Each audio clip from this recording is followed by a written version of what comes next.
Halo semuanya, sebelumnya izinkan saya mengucapkan salam. Assalamualaikum warahmatullahi wabarakatuh. Shalom, nama budaya, salam sejahtera. Saya di sini akan memperkenalkan identitas saya terlebih dahulu. Perkenalkan, nama saya Bunga Mesyarani. Prodi yang saya ampu adalah Pendidikan Guru Sekolah Dasar semester 3. NIM saya adalah 0250 1230 141402. Mata kuliah Pendidikan dalam Perspektif Global. Tujuan saya membuat video ini yaitu untuk mempresentasikan laporan observasi tentang pendidikan dalam perspektif global di sekolah dasar. Dalam observasi ini memiliki latar belakang, yaitu melihat bagaimana cara guru menyampaikan materi dan respon timbal balik siswa terhadap guru, cara penyampaiannya di kelas. Apakah siswa tersebut paham akan materi yang diberikan atau tidak. Selain itu, dilakukannya observasi memiliki tujuan, yaitu menganalisis bagaimana cara penerapan pendidikan perspektif global di sekolah dasar. Metode yang guru gunakan pada saat saya melakukan observasi adalah student centered learning. Di sini guru hanya sebagai fasilitator yang memberikan materi, lalu siswa berperan aktif dalam pembelajarannya. Saya melakukan observasi di Sekolah Dasar Negeri 2 Pagedangan. Saya mengobservasi kegiatan pembelajaran pada hari Kamis 12 September 2024 pada pukul 8.30 hingga 10 WIB. Yang saya amati pada kegiatan observasi kali ini adalah adanya interaksi antara guru serta siswa saat pembelajaran berlangsung. Yang selanjutnya ada fasilitas di kelas. Contohnya seperti kipas angin, papan tulis, tong sampah, rak buku, rak lemari yang di dalamnya terdapat buku-buku hingga alat sholat, karena di kelas 4 ini dibiasakan jam 12 itu sholat berjamaah. Selanjutnya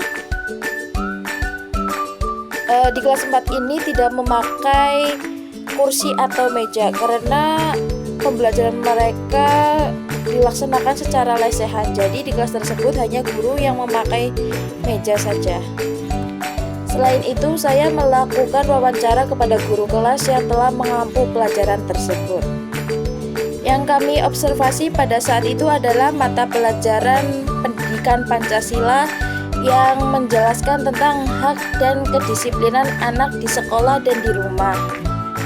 Masuk ke pertanyaan selanjutnya, yaitu tentang interaksi guru dan siswa. Deskripsikan bagaimana guru mengintegrasikan isu-isu global dalam kegiatan belajar mengajar.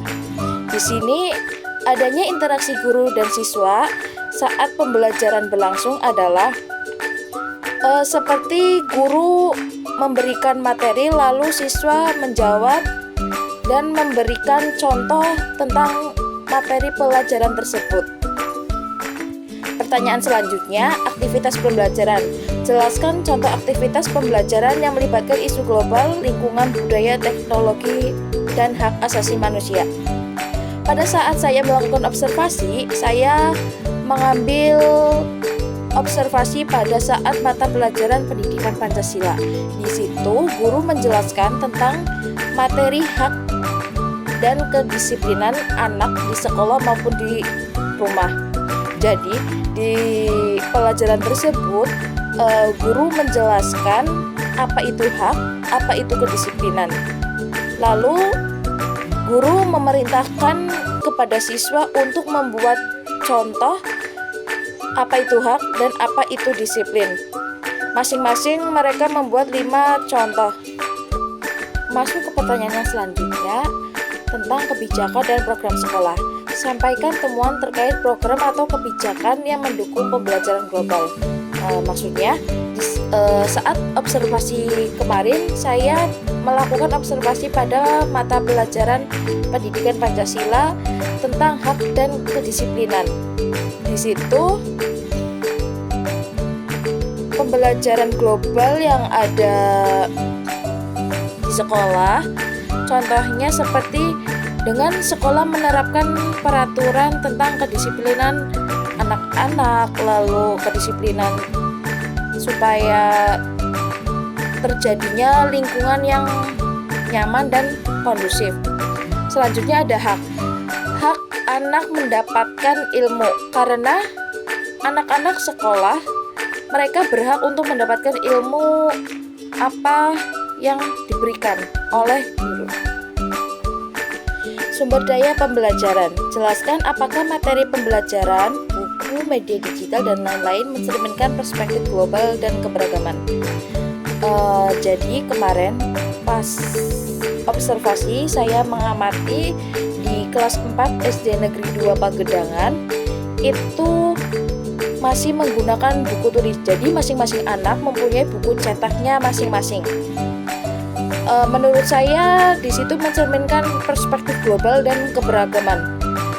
Maksudnya adalah anak-anak dengan memegang atau mempunyai buku cetak masing-masing membuat mereka itu lebih mudah dalam belajar.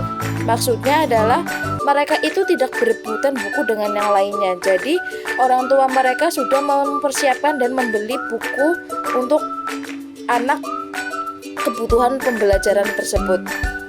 Memasuki pertanyaan yang kelima tentang analisis. Analisis kekuatan dan kelemahan penerapan pendidikan global di sekolah yang diobservasi. Yang saya analisis kemarin waktu saya observasi di Sekolah Dasar Negeri 2 Pagedangan, tepatnya kelas 4, mereka mempunyai kelemahannya itu kurangnya fasilitas yang memadai. Seperti meja dan kursi itu tidak ada. Jadi di dalam kelas itu hanya ada satu meja dan kursi, yaitu hanya untuk guru. Gimana peserta didik? Jadi sistem pembelajaran tersebut peserta didik itu dengan cara lesehan menggunakan meja belajar. Di situ anak-anak pada saat pembelajaran berlangsung mereka hanya menggunakan meja dan mereka itu sistemnya lesehan membentuk letter U. Nah, dari situ guru dapat mengetahui mana anak yang aktif, mana anak yang rajin, mana anak yang nurut ketika pembelajaran berlangsung. Karena pada saat saya melakukan observasi kemarin, ada anak-anak yang dia itu rajin, kelihatan mereka itu mengerjakan perintah soal yang diberikan oleh guru. Adapun mereka yang main-main asik kemarin itu bermain dengan stick, karena mereka itu main disuruh mengerjakan tapi mereka itu main-main. Jadi mungkin itu termasuk kelemahannya. Nah, adapun kekuatan. Di sini kekuatan itu dapat diberikan oleh guru terhadap siswa sebagai penyemangat siswa agar semangat belajar, yaitu dengan memberikan motivasi yang lebih agar siswa itu lebih semangat dan aktif dalam pembelajaran berlangsung. Paparkan gap atau kesenjangan antara kondisi ideal dengan kondisi yang sebenarnya terjadi di sekolah. Balik lagi, dalam Sekolah Dasar Negeri 2 Pagedangan ini, tepatnya di kelas 4, mereka itu masih kurang fasilitas dari pemerintah, seperti adanya meja dan kursi. Jadi saya pikir itu mereka itu masih maksudnya? Jadi maksud saya itu mereka menggunakan meja dan kursi saat pembelajaran supaya pembelajaran itu lebih efektif dan kondusif. Setelah saya tanya kepada kepala sekolah, mereka memberitahu bahwa hanya kelas 4 saja karena masih kekurangan fasilitas. Begitu. Selanjutnya pertanyaan ke-6 tentang rekomendasi. Berikan rekomendasi yang dapat diambil untuk meningkatkan penerapan perspektif global di sekolah dasar berdasarkan hasil observasi. Jadi, menurut rekomendasi saya, Sekolah Dasar Negeri 2 Pagedangan tersebut dengan mengajukan kepada pemerintah untuk memberikan fasilitas seperti meja dan kursi yang dibutuhkan oleh sekolah tersebut. Jadi untuk kedepannya apabila sudah diberikan fasilitas, maka pembelajaran itu akan lebih nyaman dan produktif. Untuk meningkatkan perspektif global dapat dilakukan dengan mereka melakukan kegiatan dan menambahkan kegiatan yang lebih positif. Jadi saat saya tanya kemarin kepada guru pengampu pelajaran tersebut, Kegiatan di sekolah tersebut hanya ada satu, yaitu ekskul pramuka yang dilakukan setiap hari Rabu jam 1 siang. Nah, dengan itu mereka dapat menambahkan ekskul atau kegiatan hal lain untuk penerapan perspektif global. Mungkin itu saja yang dapat saya presentasikan. Apabila ada salah kata dalam penyampaian, saya mohon maaf yang sebesar-besarnya. Sekian, terima kasih. Wassalamualaikum warahmatullahi wabarakatuh. Namo Buddhaya.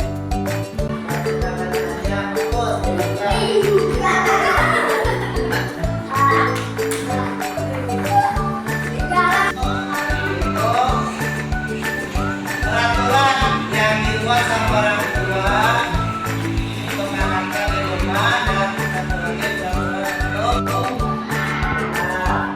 orang tua untuk melakukan teman-temannya ketemu yang ditempel adalah di rumah dikatakan secara bisa pulang nggak boleh pulang aku bakal pokoknya ada yang terus lama-lama pulang sama tadi apa?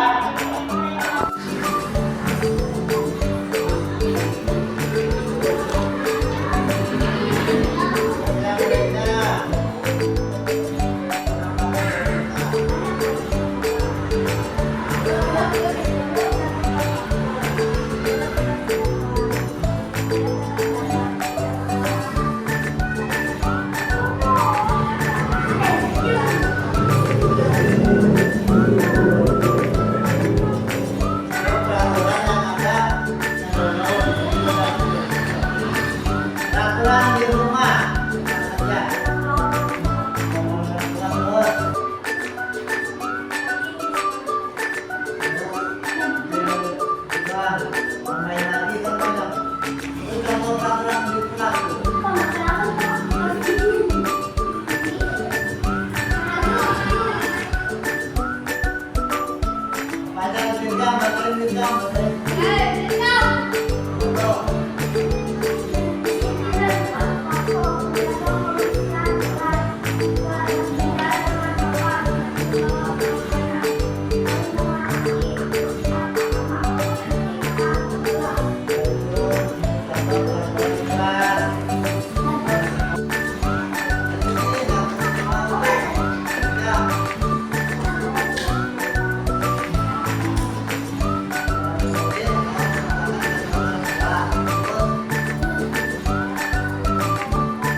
di rumah.